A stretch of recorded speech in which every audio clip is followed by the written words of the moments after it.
waxyaabaa loo yaqaano balaastikada adduunka waxay ka yihiin hadda waxyaabaha ugu waaweyn ee saameynta ku leh bii'adda hadday tahay ciidda iyo hadday tahay dhulka biyaha ah dhibaatooyinkaas marka waxaa ka mid ah waxay noqdaan qashin ayay noqdaan markii la fiirsho xayawaanaadka way cunaan oo gees ama dheefshiidkooda macnaha markaas ma milmi karo oo ma baabi'i karo soo marka bacuhu waxay leeyihiin dhibaatooyinkaas dhinaca caafimaad iyo dhinaca maaragtay inay taqayur sameeyaan markay ciidda ku darsamaan oo dadkii cudurro ay ka qaadaan cunooyinka iyo wixii bacda lagu cunaya waa la tuurayaa marka waxay ka raacayaan difinkaas iyo waxaas iyo dhanaankaas ka raacayaan asaasay u cunaan horta inta badan xoolaha hadii ilaa iyo dhowr iyo 10 neef iga dishay ilaa 70 ilaa 80 laakiin dhowr sanadood waqti badan ay u dhaxayso dhibaatooyinka ee xoolahaas maaragtay ay kala dhinteen bacda saameyn xooggan nagu leedahay saameyntaas waxaa ka mid ah xooluhu biyihii cabayaan laga yaabaa inuu soo dhex gasho waxaa laga yaabaa badarka inuu soo dhex gasho neef cunay bac in yacni laga helo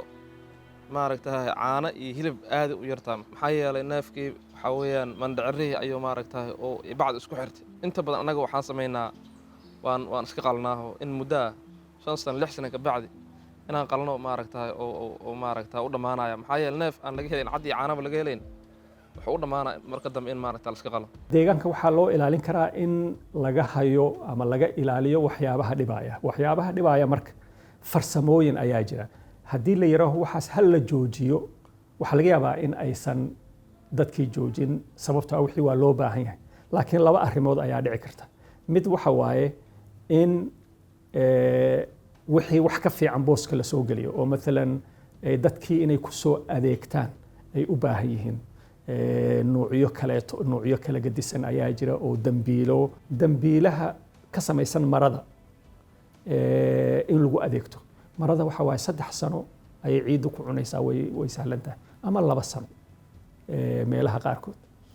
5 bilood marada suufka ah 5 bilood oo kaleeto ayay ciiddu ku cunaysaa marka waxay ku fiican tahay in la joojiyo ama la yareeyo